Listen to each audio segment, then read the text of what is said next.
Vamos abrir a palavra de Deus, irmãos, em Filipenses capítulo 4, versículo 4 ao versículo 19. Texto que será a base da mensagem desta noite. Filipenses capítulo 4, versículo 4 a 19.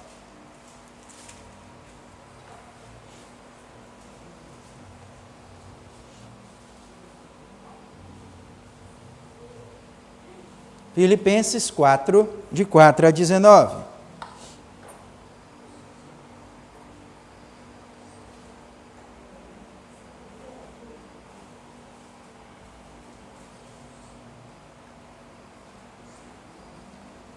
Leamos a palavra do Senhor. Alegrai-vos sempre no Senhor. Outra vez digo, alegrai-vos. Seja a vossa moderação conhecida de todos os homens. Perto está o Senhor.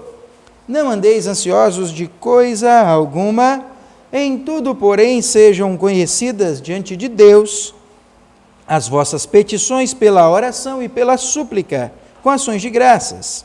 E a paz de Deus, que excede todo entendimento, guardará o vosso coração e a vossa mente em Cristo Jesus. Finalmente, irmãos, tudo o que é verdadeiro, tudo o que é respeitável, tudo o que é justo, tudo o que é puro, tudo o que é amável, tudo o que é de boa fama, se alguma virtude há, e se algum louvor existe, seja isto o que ocupe o vosso pensamento. O que também aprendestes, e recebestes, e ouvistes, e vistes em mim, isto praticai, e o Deus da paz será convosco. Alegrei-me sobremaneira no Senhor, porque agora, uma vez mais, renovastes a meu favor o vosso cuidado, o qual também já tinhais antes, mas vos faltava a oportunidade. Digo isto não por causa da pobreza, porque aprendi a viver contente em toda e qualquer situação. Tanto sei estar humilhado, como também ser honrado. De tudo e em todas as circunstâncias já tenho experiência, tanto de fartura como de fome, assim de abundância como de escassez. Tudo posso naquele que me fortalece. Todavia fizestes bem, associando-vos na minha tribulação. E sabeis também vós, ó Filipenses, que no início do Evangelho, quando parti da Macedônia, nenhuma igreja se associou comigo no tocante a dar e receber, senão unicamente vós outros.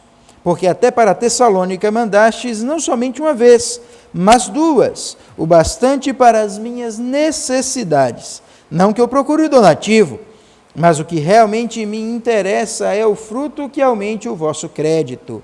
Recebi tudo e tenho abundância, e estou suprido, desde que Epafrodito me passou às mãos, o que me veio de vossa parte como aroma suave, como sacrifício aceitável e aprazível a Deus. E o meu Deus, segundo a sua riqueza em glória, há de suprir em Cristo Jesus cada uma das vossas necessidades. Amém. Vamos orar, irmãos.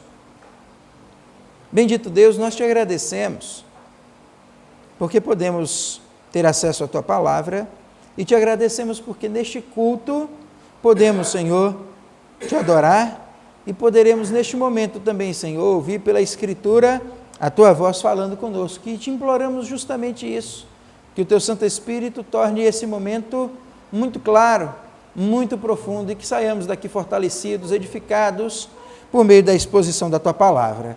Oramos agradecidos e confiantes em nome de Jesus. Amém. Quais são as tuas necessidades? Quais os teus maiores sonhos e anseios? Como você encara o estresse? Como você enfrenta as tuas ansiedades? O que você precisa de fato? O ser humano é um ser biopsíquico socioespiritual. Sendo assim, você tem necessidades biológicas, você tem necessidades intelectuais, você tem necessidades sociais, você possui também necessidades afetivas e também necessidades espirituais. Como e onde você consegue o suprimento para cada uma destas necessidades. Como encarar um mundo de constantes problemas e dores? Como encarar um mundo de dor e sofrimento? Um mundo de angústias constantes? Como encarar as dificuldades da vida?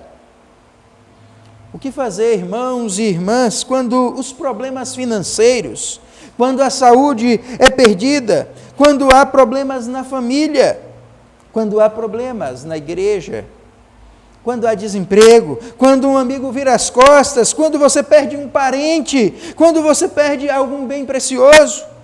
O que fazer quando a sua alegria é tomada? O que fazer quando você é dominado por pressões emocionais intensas? Como agir?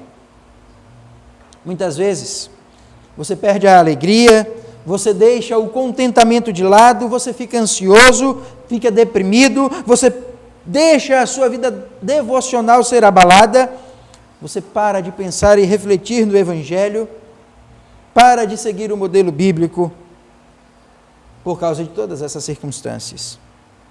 Se você se enquadra nessa situação, se você está lutando contra algo terrível, se você enfrenta a ansiedade, se você tem problemas emocionais sérios, se você perdeu a alegria, saiba que por meio deste texto que nós acabamos de ler, Deus tem algo a falar com você nesta noite.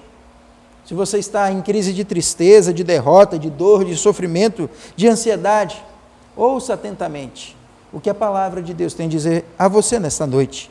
E eu quero justamente falar da parte de Deus, que Deus cuida das suas necessidades, de todas elas, de cada uma delas, da totalidade delas. Deus cuida das tuas necessidades.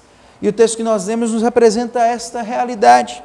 E esse texto ele foi construído de uma forma muito profunda pelo apóstolo Paulo. Ele contém alguns elementos que precisamos ver, perceber, analisar e entender, para que possamos entender a totalidade desse texto. Nós temos aqui, inicialmente, 6 mandamentos, 6 ordens, 6 imperativos da parte de Deus. Nós temos também nesse texto 4 promessas.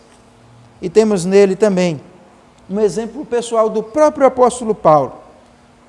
Exemplo esse alusivo ao assunto tratado.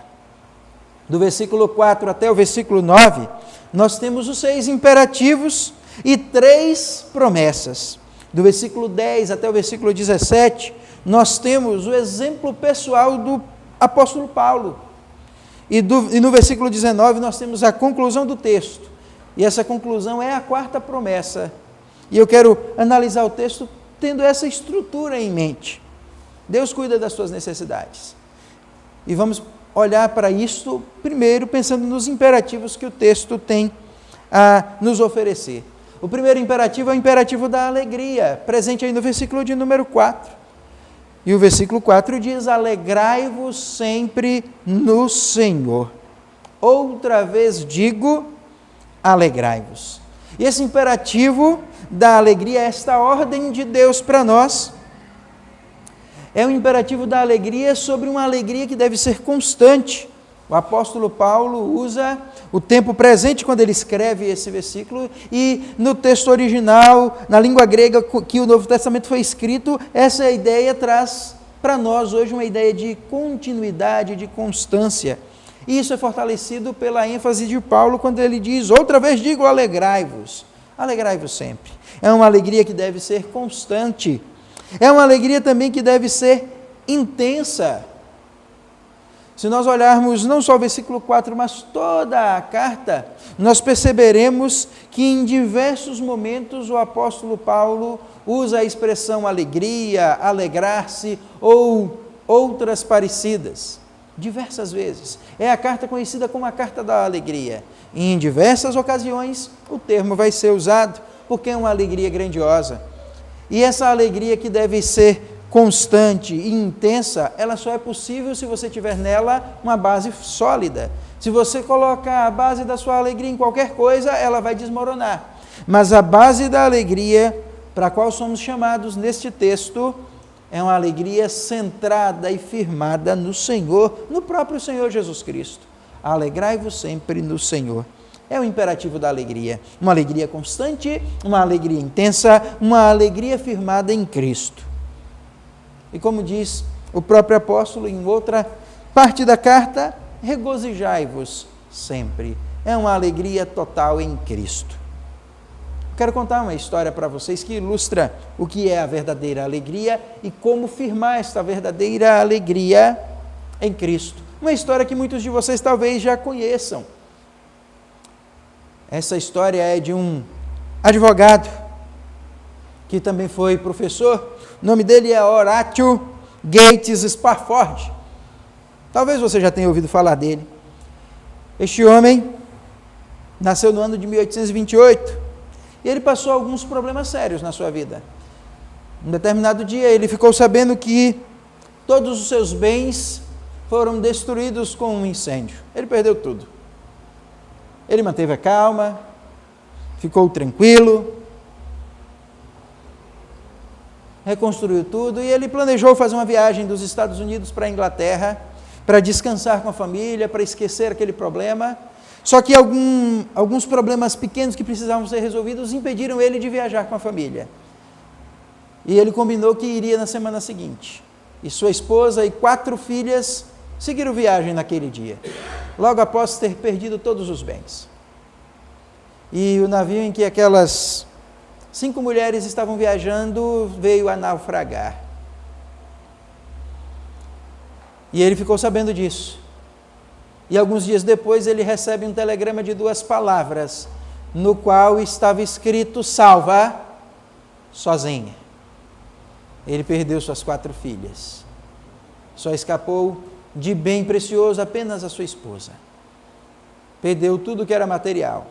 Perdeu a família quase que total. E este homem não entrou em crise, este homem não entrou em desespero, esse homem não caiu em depressão, esse homem não pediu o fim da sua vida, esse homem não se angustiou, ou pelo menos a sua angústia não dominou o seu coração, ao contrário. Ele sentou-se e escreveu um hino, o único hino que ele escreveu em toda a sua vida. Um hino famoso e conhecido. E parte da letra deste hino diz: se paz a mais doce me deres gozar, se dor a mais forte sofrer, ou seja, o que for, tu me fazes saber que feliz sempre sou com Jesus. Sou feliz com Jesus, meu Senhor. A tua alegria deve ser constante, irmão. E ela deve ser firmada não nos bens, não naquilo que você tem, mas em Cristo, o teu bem mais precioso. Segundo imperativo do texto, o imperativo do contentamento. O versículo 5 diz: seja a vossa moderação conhecida de todos os homens. A palavra moderação aqui neste versículo não tem a ideia de moderação moral, moderação para não comer demais e cair no pecado da gula, moderação para não beber e acabar embriagado. Não é este tipo de moderação. Esta moderação é ensinada em outros textos da Escritura. A ideia de moderação aqui é de estar contente com aquilo que você tem, ser feliz e se sentir satisfeito com a comida que você tem, com a roupa que você tem, com a casa que você tem, com o carro que você tem, ou com o que você não tem. É estar contente do jeito que está. Isso não quer dizer que você não possa melhorar, que você não possa melhorar com um emprego melhor, que você não deva estudar para melhorar, não é isso. Mas enquanto a melhora não vem, e pode ser que ela não venha, você vai ficar contente com o que Deus tem te dado. Seja a vossa moderação conhecida de todos os homens. E este contentamento deve ser tão grande, tão intenso, tão profundo, tão maravilhoso, que aqueles que estão à tua volta vão perceber a sua alegria e o seu contentamento. Vão perceber que você está satisfeito, não com coisas, não com pessoas, mas com o próprio Deus, que supre as suas necessidades, que supre aquilo que você precisa. E o que a palavra de Deus nos apresenta em uma outra passagem é o seguinte: tendo o que comer e o que vestir, estejais contentes. E é esta a ideia. Tendo o elementar, devemos estar contentes com o elementar, com o básico. Não precisamos de fortuna, não precisamos de riquezas, não precisamos de nada além do básico, porque o maior que tudo nós já temos, Cristo. Então, tenha uma moderação, um contentamento tão profundo que todos percebem claramente. Terceiro imperativo, o imperativo da vida sem ansiedade. Versículo 6, na sua primeira parte, nos diz assim: não andeis ansiosos de coisa alguma. E antes de explicar isso aqui, eu quero também deixar claro que ansiedade não é necessariamente doença. Embora uma ansiedade profunda traga sintomas de doença, porque você é um ser completo, corpo e alma estão interligados, e o que acontece na tua espiritualidade, nas tuas emoções, aflora no teu corpo. O que afeta o teu corpo, afeta também a tua emoção. Por isso que a ansiedade tem sintomas de doença. E se você for falar com um médico, com um psiquiatra, com um psicólogo, qualquer profissional da área da saúde, vai dizer que ansiedade é um tipo de transtorno, é um tipo de doença. Mas biblicamente falando, e é esta a minha ideia, o centro da minha fala, biblicamente falando, a ansiedade não é doença. Ela produz doenças, mas a ansiedade é pecado. Eu já pequei com ansiedade, você já pecou com ansiedade. Precisamos confessar e deixar. E nós temos aqui um mandamento de Deus: não andeis ansiosos. É uma ordem, nós não discutimos as ordens de Deus. Nós obedecemos, e se não temos forças para obedecer, nós oramos e dizemos: me capacita, Senhor, eu preciso da tua ajuda. Não andemos ansiosos por nada. E o versículo é todo abrangente: não andeis ansiosos por coisa alguma, nem pelas coisas pequenas, nem pelas grandes, nem pelo dia de amanhã, nem por daqui a 10 ou 20 anos. Não andeis ansiosos por coisa alguma. E vejam como todos os imperativos vão se entrelaçando. É uma ordem para viver alegre, é uma ordem para viver contente com o que tem, e uma ordem para você não ficar desesperado pelo que não tem ou pelo que vai acontecer no futuro. Não fique ansioso. E a ideia aqui é de estilo de vida. É também aqui o tempo presente e o que indica uma constância, uma continuidade. Nunca estar ansioso. É difícil, precisamos confessar esse pecado. Mas precisamos fazê-lo com urgência e abandoná-lo. Nunca viva ansioso. Abandone a ansiedade. E é interessante que o apóstolo Paulo só está repetindo aqui o ensino do próprio Senhor Jesus Cristo lá em Mateus capítulo 6. Não fique ansioso quanto ao que comer, ao que vestir. Olhe para os passarinhos, eles comem. Olhem para os lírios, eles estão bem vestidos e de forma bonita. E aí Jesus pergunta: quem vale mais, vocês ou os passarinhos? Vocês ou os lírios? Se o passarinho tem comida, se o lírio se veste, quanto mais vocês, homens de pequena fé, se dirigindo aos seus discípulos. Vai ter comida, vai ter roupa, não fique desesperado. Deus vai cuidar de você hoje, amanhã e depois. Não entre em crise, não entre em desespero. Deus cuida das suas necessidades. Não é você que cuida das necessidades da tua família, embora você lute para isso. É Deus que cuida das tuas necessidades e das necessidades da tua família. É Deus quem governa tudo. É Deus que controla a tua vida. É Deus quem te sustenta. Confie nele e não viva ansioso. O texto nos apresenta um quarto imperativo, o imperativo da oração, fazendo inclusive contraste com o imperativo da vida sem ansiedade. Deixe a ansiedade e troque por uma vida de oração. A nossa tendência é querer nos desesperar por coisas que temos para resolver. Então, você troca um hábito ruim, ficar ansioso, por um hábito maravilhoso, contar tudo para Deus. Versículo 6 continua dizendo: em tudo, porém, sejam conhecidas diante de Deus as vossas petições, pela oração e pela súplica com ações de graças. Tudo tem que ser conhecido de Deus. Não apenas porque Ele é onisciente, Ele já sabe, mas você tem que, como filho, contar para o teu pai as tuas necessidades. Você tem que fazer petições a Deus. Você tem que colocar as tuas carências, os teus anseios, as tuas dores, as tuas aflições, todas as tuas necessidades diante de Deus, por meio da oração. de forma específica, fazendo isso pela oração, que é o termo genérico para a própria oração, e também pela súplica, que nos traz uma ideia de algo colocado diante de Deus com mais intensidade, com mais fervor. Então, ao invés de gastar a sua energia com ansiedade, gaste essa mesma energia de joelhos dobrados e cabeça curvada, adorando a Deus e contando para Ele as suas necessidades. Ficar ansioso não resolve o problema, cria mais. Orar, coloca tudo diante de Deus, que sustenta a tua vida. Ore. E ore também com ações de graças, para você lembrar o que Deus já fez no passado.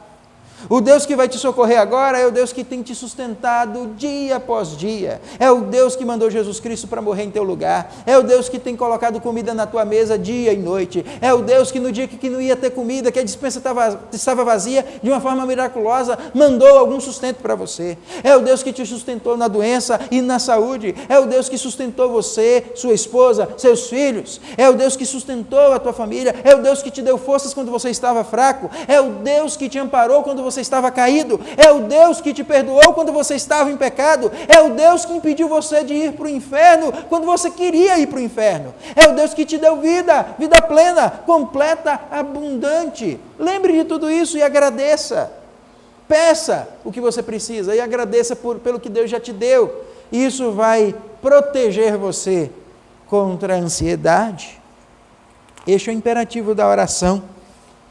Lembre que você, como cristão, como filho de Deus, filiação essa comprada pelo sangue de Cristo, filho adotivo de Deus, adoção assinada com o sangue de Jesus.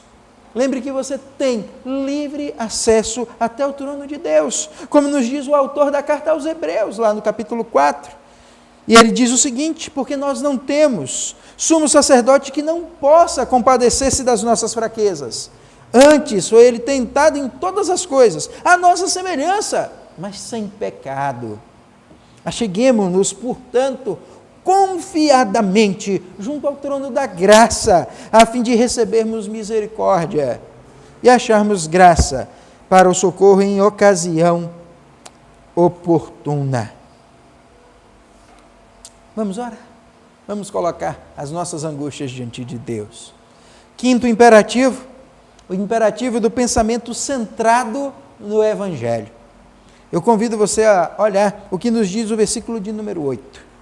Finalmente, irmãos, tudo o que é verdadeiro, tudo o que é respeitável, tudo o que é justo, tudo o que é puro, tudo o que é amável, tudo o que é de boa fama, se alguma virtude há, e se algum louvor existe, seja isto que ocupe o vosso pensamento.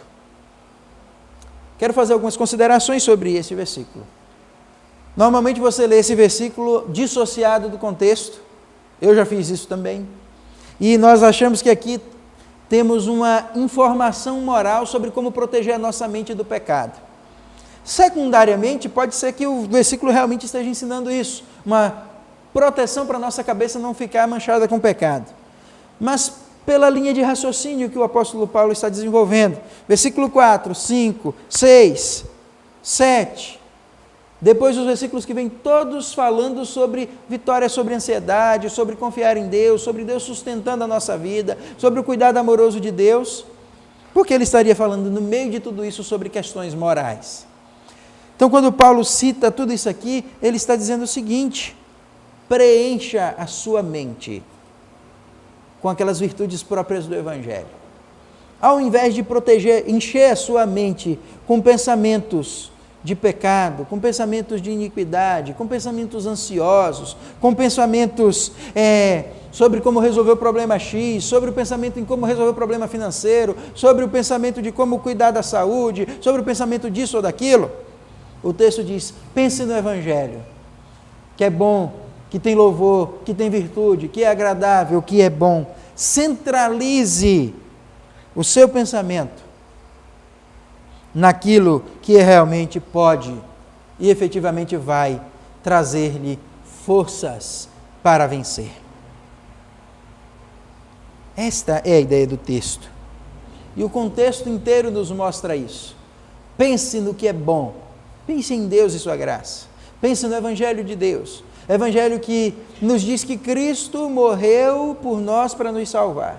Que Cristo morreu para nossa justificação. Que Cristo ressuscitou e intercede por nós diante de Deus. Se o nosso maior problema foi sanado, que era a morte, morte eterna, lago de fogo e enxofre, se isso foi sanado em Cristo, quando cremos nele, você acha que ele não vai cuidar dos pequenos detalhes da sua vida? Pense no Evangelho. Centralize o seu pensamento no reino eterno. Pense no novo céu, na nova terra. Pense nas coisas vindouras. Pense nas promessas de Deus. Revista o seu coração e sua mente do Evangelho. E isso vai proteger você contra as ansiedades. Isso vai mostrar para você diariamente que Deus continua cuidando de você.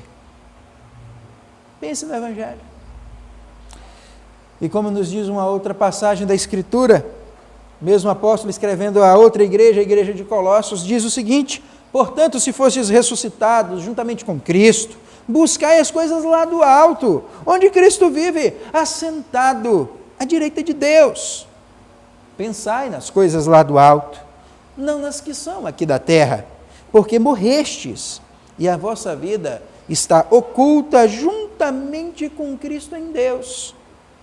Quando Cristo, que é a nossa vida, se manifestar, então vós também sereis manifestados com Ele em glória.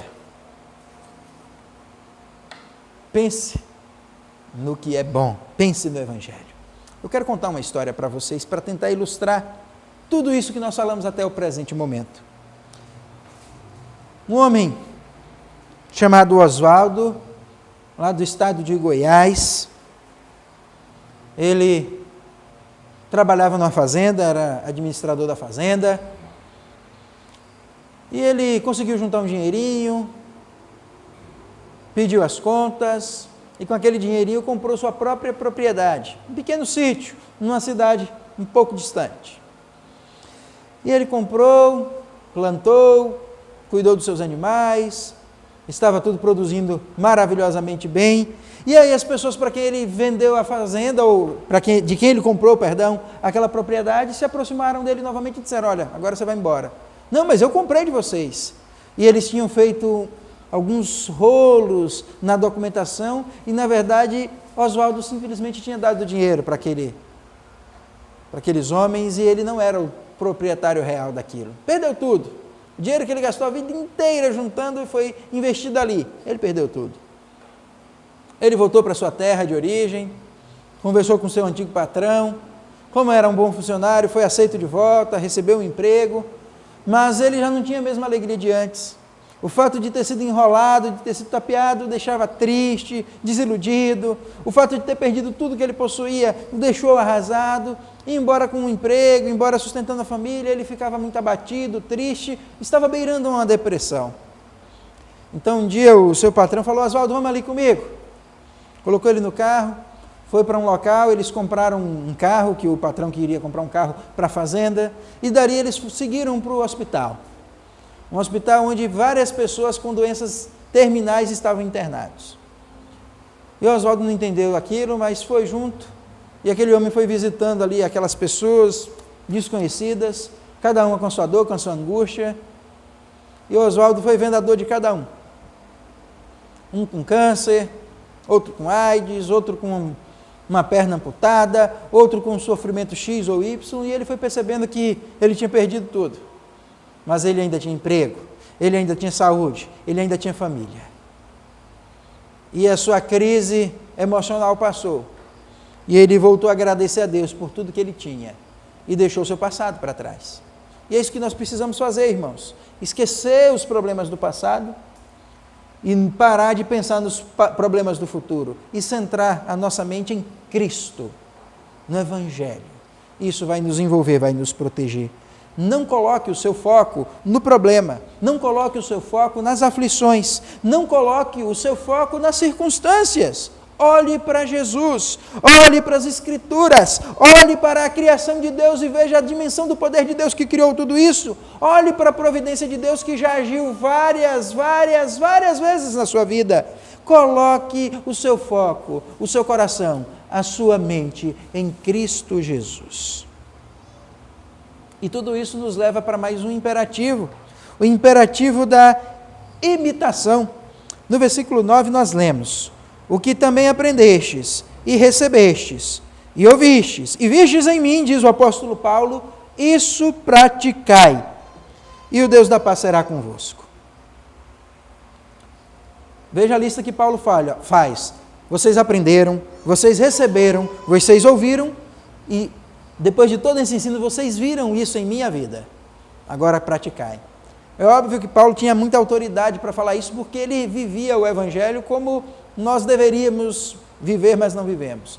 Então ele se tornou um modelo, um exemplo para as igrejas que ele tinha plantado. E ele diz para aqueles irmãos: olhem para a minha vida.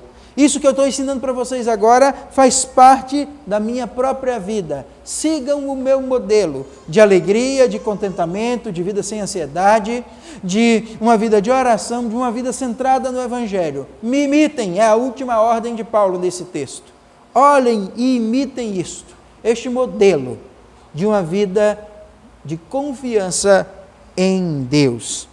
E o próprio Paulo, num contexto completamente diferente, diz uma frase parecida. Ele diz: sede meus imitadores como sou de Cristo. Este último imperativo, irmãos, é estendido nos próximos versículos com um exemplo pessoal do apóstolo Paulo. E nós podemos ver esse exemplo não só no próprio texto, mas no contexto. Se formos lá no capítulo 1, nós vamos ver Paulo alegre em meio às algemas. No capítulo 1, versículo 12 a 14, nós lemos: quero ainda, irmãos, cientificar-vos de que as coisas que me aconteceram têm antes contribuído para o progresso do Evangelho, de maneira que as minhas cadeias, ele estava preso, minhas cadeias em Cristo se tornaram conhecidas de toda a guarda pretoriana e de todos os demais. E a maioria dos irmãos, estimulados no Senhor por minhas algemas, ousam falar com mais desassombro a palavra de Deus. Paulo estava feliz por estar preso. Ele via na sua prisão o plano de Deus. Com a sua prisão, ele pregou para os guardas da prisão. Com a sua prisão, os irmãos que estavam soltos ficaram com mais coragem para pregar a palavra. Então ele disse: para que eu vou ficar triste? É motivo de alegria. No meio da cadeia, Paulo ficou contente. Ele também tinha certeza de que ia ser liberto e estava disposto a morrer por Cristo. Ainda no capítulo 1, versículo 19 e 20, ele diz: porque estou certo de que isso mesmo, pela vossa súplica e pela provisão do Espírito de Jesus Cristo, me redundará em libertação. Ele tinha certeza de que seria liberto, segundo a minha ardente expectativa e esperança de que em nada serei envergonhado. Antes, com toda a ousadia, como sempre também agora, será Cristo engrandecido no meu corpo, quer pela vida, quer pela morte. Ele tinha convicção de que seria solto, mas ele sabia que caso não fosse solto, seja vivo ou morto, ele com sua vida ou com sua morte, ele iria glorificar a Cristo. Ele enfrentava as circunstâncias com foco em Cristo. E ele ficou alegre, mesmo diante da morte. Versículo 17 e 18 do capítulo 2 nos diz assim: entretanto, mesmo que seja eu oferecido por libação sobre sacrifício e serviço da vossa fé, alegro-me e com todos vós me congratulo. Assim também vós, pela mesma razão, alegrai-vos e congratulai-vos comigo. Se eu morrer, eu quero que seja por um motivo alegre. Eu quero ficar alegre apesar da morte. Este é o apóstolo Paulo, servo do Senhor Jesus Cristo. Pensando em tudo isso, irmãos, eu digo para você o seguinte: alegre-se, viva uma vida de contentamento, não fique ansioso, tenha uma vida de oração, pense no Evangelho, imite os exemplos bíblicos de alegria, esperança e fé, porque Deus cuida das suas necessidades, todas elas. Quero deixar os imperativos aqui, você guarda ele no seu coração, e eu quero pensar agora um pouquinho sobre as 3 primeiras promessas do texto. Depois voltaremos a tratar também do modelo de Paulo que continua no próprio texto. Primeira promessa, a promessa do retorno de Cristo, lá no versículo 5 do nosso texto. Capítulo 4, versículo 5, nós lemos inicialmente o seguinte: seja a vossa moderação conhecida de todos os homens. Um dos imperativos. E para reforçar o imperativo, Paulo faz uma promessa da parte de Deus: perto está o Senhor. Os estudiosos desse texto ficam divididos. Alguns entendem que a expressão perto está o Senhor significa que Jesus estará sempre presente, o que é uma verdade atestada em diversos textos bíblicos. Outros entendem que perto está o Senhor é uma promessa de que Jesus está perto de voltar, o que também é atestado por muitos outros textos bíblicos. Seja qual for o sentido, a ideia é de que Cristo ou está perto cuidando de você, ou Ele está perto porque Ele virá nos buscar. Eu entendo que a ideia aqui é realmente escatológica. Cristo está para voltar. O Cristo presente já, que cuida presente da tua vida, é também o Cristo que voltará fisicamente em poder, glória, majestade para buscar este povo, a igreja dele, para viver eternamente com ele, para glorificar esta igreja, para aperfeiçoar este povo, para reinar junto com ele. E se Cristo está perto para nos buscar, nós não podemos nos desesperar quanto aos problemas desta vida. A morte, a dor, a doença, a tristeza, a falta de recursos, a fome, as dificuldades, os relacionamentos, os problemas familiares, os problemas da igreja, a corrupção do nosso país, nada disso pode minar a nossa alegria. Porque Cristo vem nos buscar um dia e isso está cada vez mais perto.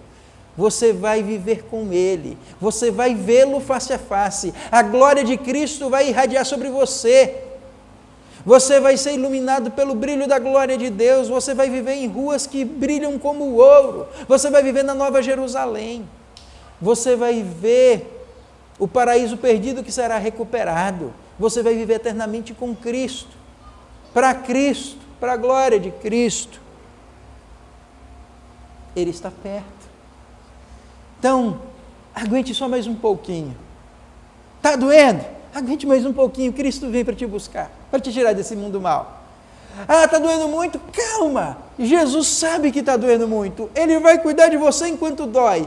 E um dia Ele vai tirar essa dor. E pessoalmente Ele vai secar a tua lágrima. Calma! Ele vem buscar você. Segunda promessa do texto. A promessa da presença de Deus. Eu quero que você olhe para essa promessa, lá no versículo de número 9, que termina dizendo: o Deus da paz será convosco. O Deus da paz será convosco. O Deus que estabelece paz, nos reconciliando consigo mesmo. O Deus que estabelece paz, nos dando tranquilidade no meio da angústia. O Deus que manda nos confiar nele.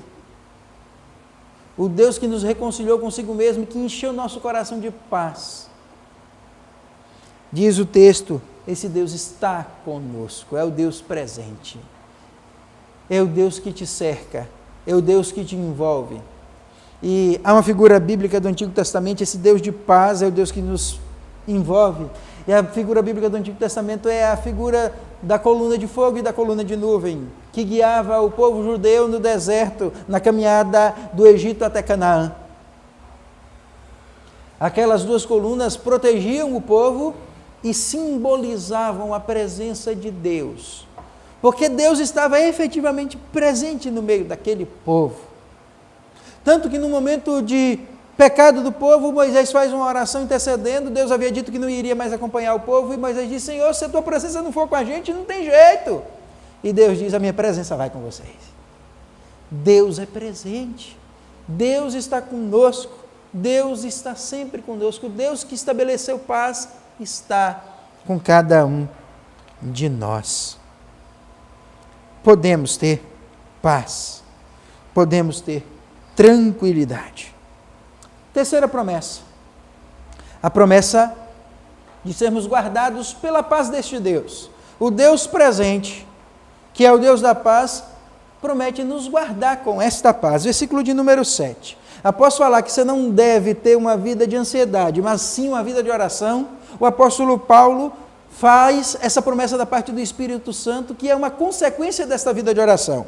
Versículo 7 diz: e a paz de Deus, que excede todo o entendimento, guardará o vosso coração e a vossa mente em Cristo Jesus. Vejam algumas qualidades dessa paz. Primeira, ela excede todo entendimento.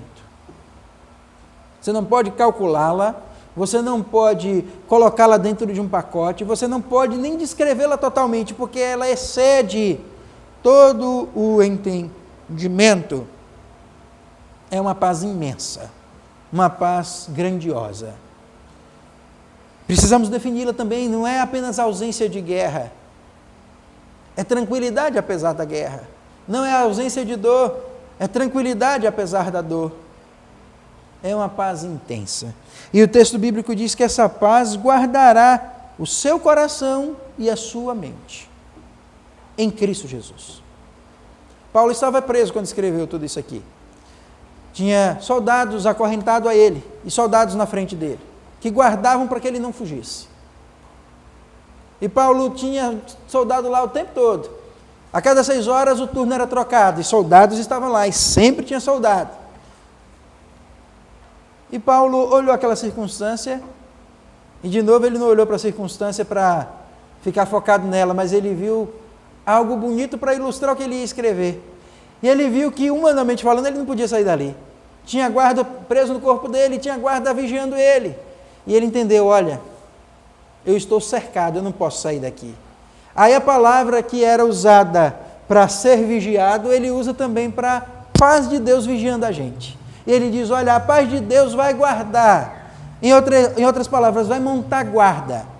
Vai assumir o posto e vai vigiar o seu coração e a sua mente. Vai fazer uma escolta da sua cabeça e do seu coração. O seu cérebro e o seu coração, os seus pensamentos e as suas emoções serão totalmente vigiados, cercados, envolvidos, guardados de uma forma poderosa pela paz de Deus. Quando você esquece a ansiedade, você ora, aí tem a promessa. A paz de Deus vai guardar poderosamente o seu coração e a sua mente. 3 belas promessas. Cristo vai voltar. Deus está com você. E a paz de Deus guarda o seu coração e a sua mente. Por isso você não precisa ficar ansioso, por isso você deve viver com contentamento, por isso você deve viver alegre, por isso você deve viver em oração, por isso você deve imitar bons exemplos da Escritura. Você não precisa entrar em crise. Deus cuida das suas necessidades, de todas elas, todas. Aí você diz, pastor, o senhor fala daí do púlpito porque é fácil. O senhor não sabe o que eu estou passando lá em casa. O senhor não sabe o que está passando aqui dentro do meu coração, meu peito apertado, a dor extravasando para fora. O senhor não sabe o tamanho da minha depressão. O senhor não sabe o tamanho da minha vontade de sumir no mundo. O senhor não sabe o tamanho da minha angústia. O senhor não sabe que eu estou enfrentando uma doença incurável comigo ou com meu familiar. O senhor não sabe que eu perdi tudo. Talvez eu não saiba mesmo. Eu só sei a parte que você me conta. E por essa parte eu vou orar. O contrário também é verdade. Você não sabe o que passa aqui dentro de mim. Mas a palavra de Deus, ela dá o modelo para tudo. Eu não sei o que passa no seu coração, mas Deus sabe. A palavra de Deus revela os segredos do coração. E fique tranquilo, eu sei que é difícil. Muito difícil passar o que você tem que passar. E talvez coisas piores virão no futuro. Muito mais difíceis. Mas olhe para o modelo da palavra de Deus. As circunstâncias em que essas palavras foram escritas não foram fáceis, nem para Paulo e nem para os filipenses. Por exemplo, Paulo, ele passou por prisões várias vezes. Ele passou por apedrejamentos várias vezes. Num deles, ele foi tão bem apedrejado que as pessoas deram ele como morto. Ele passou por perseguições. Ele foi picado por uma víbora. Perseguido por judeus e por romanos. Os destinatários da carta, os irmãos da igreja de Filipos, eles também tinham problemas sérios. Alguns dentro da igreja, os judaizantes que queriam trazer as cerimônias do Antigo Testamento para dentro da igreja, chegaram lá na cidade de Filipos e estavam lá no ouvido dos irmãos querendo colocar problema para dentro da igreja. Eles tinham esse problema para resolver.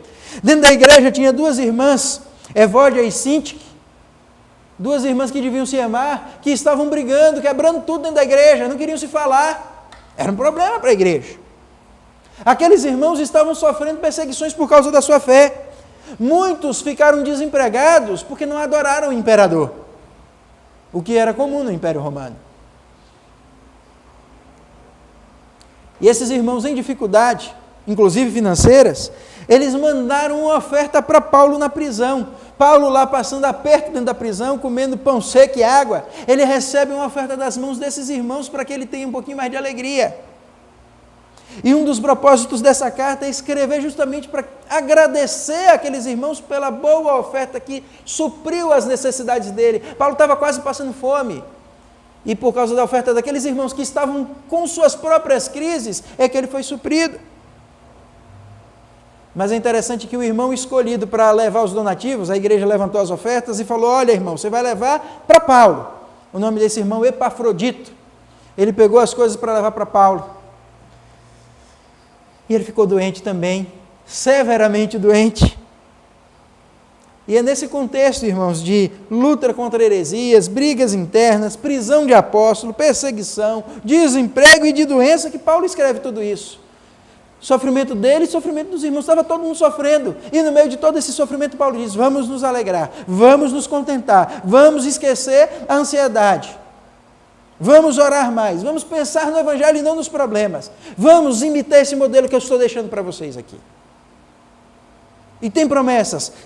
Cristo vai voltar, Deus está perto, a paz de Deus vai guardar a gente. É nesse contexto de luta, de dor, de angústia, de desespero mesmo.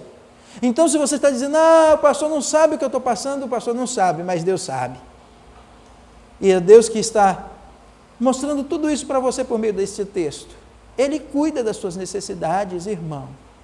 Ele cuida abundantemente de todas as tuas carências. Confie nele.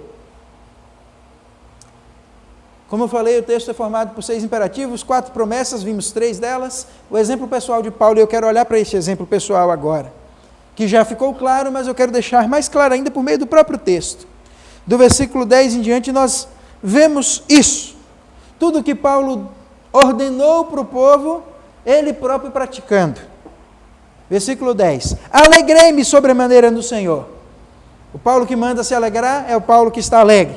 Porque agora, uma vez mais, renovastes a meu favor o vosso cuidado, o qual também já tinhais antes, mas vos faltava oportunidade. O Paulo que manda agradecer, está agradecendo. Versículo 11. Digo isso não por causa da pobreza, porque aprendi a viver contente em toda e qualquer situação. O Paulo que mandou eles viverem com moderação, com contentamento, é um Paulo contente. Tanto sei estar humilhado, como também ser honrado. De tudo e em todas as circunstâncias já tenho experiência, tanto de fartura, a parte boa, como de fome, de abundância como de escassez.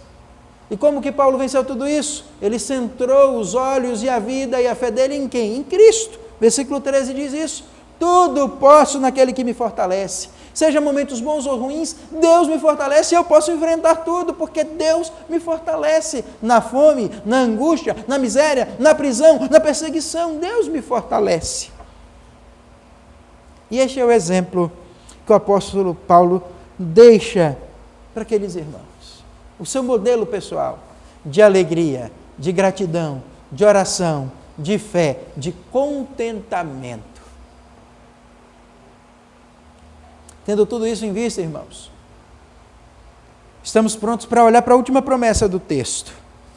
O apóstolo Paulo continua do versículo 14 em diante falando, agradecendo os irmãos pela dádiva que mandaram.